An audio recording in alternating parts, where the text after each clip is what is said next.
Il est 17h45, soyez les bienvenus si vous nous rejoignez sur l'antenne de Grand Lille Télé. Nous sommes le mardi 17 décembre.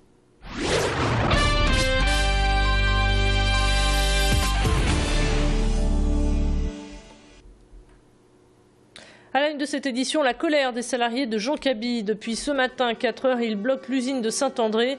Aucun camion n'entre ni ne sort. Il y a 1 an et demi, le dirigeant annonçait un déménagement vers Comines, mais les salariés sont de plus en plus inquiets. Ils redoutent que soit dissimulé un plan social, d'autant plus que certains contrats n'ont pas été reconduits. Aujourd'hui, ils demandent une table ronde avec comme médiateurs les politiques.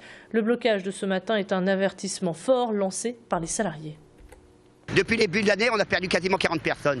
Alors bien sûr, il y a eu des départs en retraite, des missions, mais il y a quand même 40 personnes en moins. Et je pense qu'au mois de janvier, il y en aura. On ne peut pas continuer comme ça. On ne peut pas travailler. Au mois de janvier, ça va être une période creuse. Qu'est-ce qu'on va faire de tous les salariés? Voilà. Donc c'est pour ça, nous, on veut alerter les pouvoirs publics. Comme ça, ils ne pourront pas dire qu'ils ne savent pas. Ils ne pourront pas dire « Ah non, nous on ne savait pas ». Bon, Bretagne, d'accord, mais Nord aussi. Nous aussi. Je pense que quand même, Hollande, il a quand même été élu par nous. Alors il faudra aussi qu'ils pensent aux gens du Nord. Nous prenons à présent la direction de l'hôpital Jeanne de Flandre pour vous faire découvrir l'hypnoanalgésie, une méthode pour soulager les douleurs rencontrées par l'enfant. Il s'agit d'attirer son attention sur autre chose, de manière à ce que le personnel médical puisse réaliser des soins, en proposant par exemple des jeux ou en racontant une histoire. Une technique employée à la sortie d'une opération ou pour des maladies qui nécessitent de nombreux soins. Ici, 24 agents de santé ont reçu une formation à l'hypnoanalgésie appliquée aux enfants de 4 à 16 ans. Les résultats sont très positifs. Le personnel soignant observe des consultations plus calmes et des enfants moins craintifs du corps médical. Précision au micro d'Idil Gunaï. Piquer, dire pas mal, dire stress, tous ces mots-là sont des mots qui mettent mal à l'aise et qui génèrent quelque chose de négatif. On les a supprimés. C'est vrai qu'avant on les employait parce qu'on se disait on les prévient, comme ça ils vont faire attention, mais finalement la résonance du mot a un effet très négatif, donc on les supprime et nos phrases sont positives. C'est ça va aller, regarde la décoration, c'est tiens j'ai des petites bêtes, celles que vous avez sur la vidéo. Je te présente, c'est les copines des enfants ici. C'est vraiment une façon de fonctionner qui est très différente. Une décision difficile à prendre pour les Sandiroms de la Bourse du Travail de Lille. Le préfet a proposé de reloger uniquement la moitié de ces personnes qui occupent ces locaux depuis une cinquantaine de jours. Et ces familles qui ne veulent pas être séparées n'ont pas vraiment le temps de la réflexion puisqu'une réponse est souhaitée pour demain soir au plus tard. Un ultimatum jugé scandaleux par les syndicats qu'ils apparentent à un chantage. Une réunion est prévue aujourd'hui entre les syndicats pour répondre à cet ultimatum. Toutes les organisations syndicales de la Bourse du Travail ont été destinataires de la lettre du préfet et que toutes sont amenées à prendre position. Donc il y aura une réunion cet après-midi de l'ensemble des organisations syndicales de la Bourse du Travail pour voir quelle serait la position commune, parce qu'après il est possible qu'il n'y ait pas de position commune, qu'il y ait des positions de certaines organisations qui soient communes, mais pas avec l'ensemble des organisations, c'est possible. Mais on espère effectivement avoir une position commune. Donc pour l'instant je ne peux pas vous dire quelle sera la position. Ce que je peux vous dire que notre première réaction est celle-là, c'est scandaleux, mais que nous n'avons pas pris encore de position définitive. La cigarette électronique, un cadeau qui se trouvera très certainement au pied du sapin pour les fumeurs cette année. Et pourtant, les commerçants sont relativement inquiets.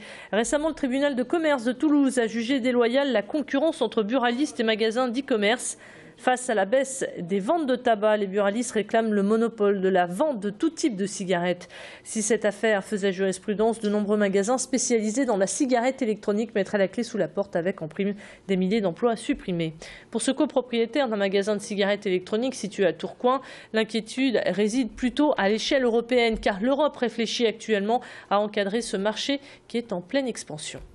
On a eu une décision du Parlement européen le 7 octobre, comme quoi ce n'était pas un produit assimilé au tabac qui pouvait être vendu en vente libre. Et là, la Commission parle d'interdire les cléromiseurs. Donc ce sont les petites choses comme ça qu'on met sur les batteries. Donc si on interdit ça, on ne peut plus vendre nos cigarettes électroniques. Ah là c'est la fin, ouais. Là c'est la fin parce qu'on ne pourra vendre que des cigarettes qui sont scellées. Donc il n'y a aucun intérêt. C'est l'histoire d'une institution à présent lilloise qui se transmet uniquement de père en fils. La brasserie Dhuicq de Jeanlin change de propriétaire mais garde la même famille. Raymond passe donc le relais à son fils Mathieu, une transition qui se fera en douceur pour accueillir une nouvelle et 5e génération. Raymond Dhuicq était l'invité ce matin d'Adrien Lannoy. On a fêté l'année dernière les 90 ans. Donc moi je suis le représentant de la 4e génération, ce qui veut dire que mon arrière-grand-père était déjà brasseur. Alors l'histoire à Jeanlin démarre en 1922 avec mon grand-père qui s'installe dans le village de Jeanlin. Et donc voilà, donc 4e génération, et je suis en train de transmettre l'entreprise à une 5e génération, à mon fils Mathieu, qui vient d'arriver dans l'entreprise au mois de septembre. Mon grand-père a créé une recette de bière de garde ambrée, qui est devenue la Jeanlin ambrée en 1968. Et c'est ce qui nous a permis de rester sur le marché. On n'aurait pas su résister à la concurrence des grands brasseurs si on avait fait des produits identiques à ces grands brasseurs.